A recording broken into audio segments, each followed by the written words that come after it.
പ്രാർത്ഥനയെക്കുറിച്ച് പ്രവാചകൻ മുഹമ്മദ് സല്ലല്ലാഹു അലൈഹി വസല്ലം പഠിപ്പിച്ചത് അദ്ദുആഉ സിലാഹുൽ മുഅ്മിൻ എന്ന അഥവാ പ്രാർത്ഥന വിശ്വാസിയുടെ ആയുധമാണ്. വിശ്വാസികൾ പ്രാർത്ഥനയെ കാണുന്നതും അങ്ങനെ തന്നെയാണ്. അവരുടെ ജീവിതത്തിലെ എല്ലാ ആഗ്രഹങ്ങളും അവർ അള്ളാഹുവിനോട് പറയും. അവരുടെ ആവശ്യങ്ങൾ അള്ളാഹുവിനോട് ചോദിക്കും. അള്ളാഹുവിനോടുള്ള ചോദ്യം, പ്രാർത്ഥന വലിയ ശക്തിയുള്ള കരുത്തുറ്റ ആയുധമായാണ് അവർ കാണുന്നത്.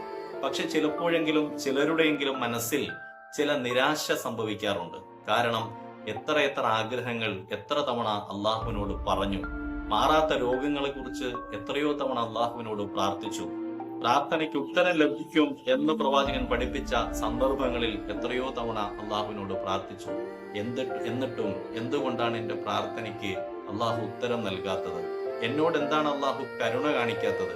ചിലപ്പോഴെങ്കിലും മനസ്സിൽ തോന്നുന്ന നിരാശയുടെ ഒരു തോന്നലാണത്. അപ്പോഴാണ് പ്രവാചകൻ മുഹമ്മദ് സല്ലല്ലാഹു അലൈഹി വസല്ലം പ്രാർത്ഥനയ്ക്ക് എങ്ങനെയാണ് ഉത്തരം കിട്ടുക എന്നതിനെ സംബന്ധിച്ച് പറഞ്ഞ ഹദീസ് പ്രസക്തമാകുന്നത്. നബി സല്ലല്ലാഹു അലൈഹി വസല്ലം പറഞ്ഞു, പ്രാർത്ഥനയ്ക്ക് 3 രീതിയിൽ ഉത്തരം നൽകും. ഒന്നാമത്തെ രീതി, അയാൾ എന്താണോ അള്ളാഹുവിനോട് ചോദിച്ചത് അതിനെ ഉടൻ തന്നെ അവന്റെ ചോദ്യത്തിന് ഉടൻ അവന്റെ ആവശ്യം തന്നെ അള്ളാഹു നിർവഹിച്ചു കൊടുക്കും, നടപ്പിലാക്കി കൊടുക്കും. രണ്ടാമത്തെ രീതി, നാളെ പരലോകത്തേക്ക് ആ പ്രാർത്ഥനയെ നീക്കിവെക്കും. ഒരുപക്ഷെ അവൻ ചോദിച്ചത് ഈ ലോകത്ത് അവന് നന്മയായിക്കൊള്ളണമെന്നില്ല. അവന്റെ ജീവിതത്തിൽ നല്ലതല്ലാത്ത ഒരു കാര്യം അള്ളാഹു അവന് കൊടുക്കുകയുമില്ല. അതുകൊണ്ട് തന്നെ പ്രാർത്ഥനയുടെ ശക്തി അനുസരിച്ച് ആ ആവശ്യം നാളെ പരലോകത്ത് അള്ളാഹു വലിയ പ്രതിഫലമായി അദ്ദേഹത്തിന് നൽകും. മൂന്നാമത്തെ രീതിയാണ് വളരെ പ്രസക്തമായ കാര്യം, നമ്മുടെയൊക്കെ ജീവിതത്തിൽ നാം സൂക്ഷിക്കേണ്ട വളരെ പ്രധാനപ്പെട്ട കാര്യം. പ്രവാചകൻ സല്ലല്ലാഹു അലൈഹി വസല്ലം പഠിപ്പിക്കുന്നു, മൂന്നാമത് എങ്ങനെയാണ് അവന്റെ പ്രാർത്ഥനയ്ക്ക് ഉത്തരം ലഭിക്കുന്നത്? അവൻ എന്താണോ അള്ളാഹുവിനോട് ആവശ്യപ്പെട്ടത് ആ ആവശ്യം ഒരുപക്ഷെ അള്ളാഹു കൊടുക്കുകയില്ല. നേരെ മറിച്ച് അവന്റെ ജീവിതത്തിൽ വരാനിരിക്കുന്ന വലിയ ഒരു ആപത്തിനെ അവന്റെ പ്രാർത്ഥനയിലൂടെ തടയും.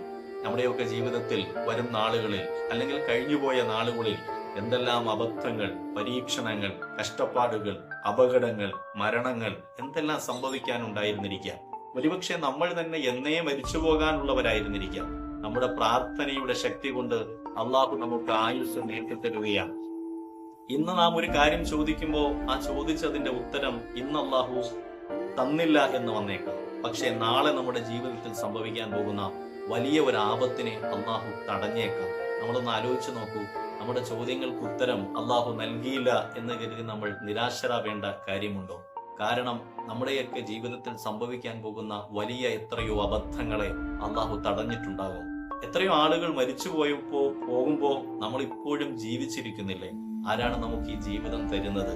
നമുക്ക് എന്തെല്ലാം കുറവുകൾ ഉണ്ടായിരിക്കുമ്പോഴും എന്തെല്ലാം രോഗങ്ങൾ ഉണ്ടായിരിക്കുമ്പോഴും മറ്റൊരുപാട് നന്മകൾ നമ്മുടെ ജീവിതത്തിൽ നിലനിൽക്കുന്നില്ലേ? ഒരുപക്ഷെ നമ്മുടെ പ്രാർത്ഥന കൊണ്ടാകാം അവയൊക്കെ നിലനിൽക്കുന്നത് എന്ന് മനസ്സിലാക്കാൻ വിശ്വാസിക്ക് കഴിയണം. എന്ന് മാത്രമല്ല, പ്രവാചകൻ പഠിപ്പിച്ചത് നമ്മുടെ ജീവിതത്തിലെ അള്ളാഹു നേരത്തെ തന്നെ തീരുമാനിച്ചിട്ടുള്ള പല വിധികളെയും മാറ്റിമറിക്കാൻ പ്രാർത്ഥനയ്ക്ക് കഴിയും. ലാ യറുദ്ദുൽ ഖളാഅ ഇല്ലാ ബിദ്ദുആ എന്നാണല്ലോ റസൂൽ പഠിപ്പിച്ചത്. അതുകൊണ്ട് പ്രിയമുള്ളവരെ, പ്രാർത്ഥനയിൽ ഒരിക്കലും നമ്മൾ നിരാശരാകരുത്. എന്തു തന്നെ അള്ളാഹുവിനോട് ചോദിച്ചിട്ടുണ്ടെങ്കിലും അള്ളാഹു എന്തെല്ലാം കാര്യങ്ങൾ നമുക്ക് തടഞ്ഞിട്ടുണ്ടെങ്കിലും അതിൽ നാം മനസ്സിലാക്കേണ്ട കാര്യം, അതിലെന്തോ നന്മയുണ്ടായിരിക്കാം. അതിനേക്കാൾ വലിയ എന്തോ ജീവിതത്തിൽ സംഭവിക്കാൻ പോകുന്ന തിന്മകളെ ആ പ്രാർത്ഥനയിലൂടെ അള്ളാഹു തടഞ്ഞേക്കാം എന്ന വിശ്വാസമാണ് ഒരു വിശ്വാസിക്ക് ഉണ്ടാകേണ്ടത്. അപ്പോൾ അവൻ എപ്പോഴും പ്രാർത്ഥിച്ചുകൊണ്ടേയിരിക്കും. ചോദിക്കുന്ന കാര്യം അള്ളാഹു സുബ്ഹാനഹു വ തആല തന്നില്ലെങ്കിലും ചോദിച്ചുകൊണ്ടേയിരിക്കുന്നവനോട് അള്ളാഹുവിന് ഇഷ്ടമാണ് എന്ന് പഠിപ്പിച്ച നബിവചനം അയാളുടെ മനസ്സിലുണ്ടായിരിക്കും. അപ്പോൾ ഒരു പ്രാർത്ഥനയെ ഒരു ശക്തിയുള്ള ആയുധമായി കാണാൻ അയാൾ സന്നദ്ധനാകും. അങ്ങനെ പ്രാർത്ഥനയെ ആയുധമായി കാണുന്നവരുടെ കൂട്ടത്തിൽ നാം ഉൾപ്പെടാൻ ശ്രമിക്കണം. ദൈവം തമ്പുരാൻ നമ്മെ അനുഗ്രഹിക്കുമാറാകട്ടെ.